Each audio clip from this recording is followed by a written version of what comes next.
Hey, welcome to my channel, Big Greg Energy. And in this video, I'm going to go over how I replaced the driver headlamp for a 2018 Subaru Crosstrek. Most of the work is going to be removing panels and disconnecting that bumper just so you can access the headlamp, but the entire process took me about 2 hours. I was pretty busy trying to record it and getting the camera positioned, so maybe even an hour, question mark. I do get distracted a lot of times when I'm doing my job, so I'm not really going out there with the intentions of knocking them out as fast as possible.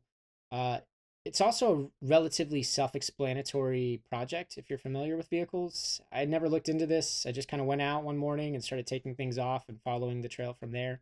I know it can sometimes seem intimidating just taking off that bumper.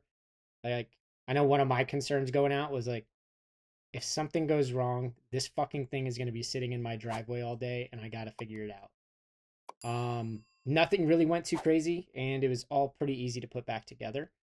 I didn't come across anything that was like, oh shit, this is pretty gnarly. All in all, I would say it's a relatively simple project that a beginner could do.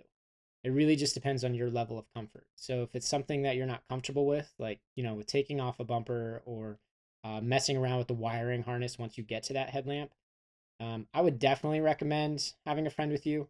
The wiring harness bit, it's not like you're doing electrician work. It's just you're connecting connectors. Yeah, it's the best way to put it. So if you've messed around with cars before, whether that's installing subs or maybe just installing some lights, all that basic stuff, this is a relatively low threat and easy kill.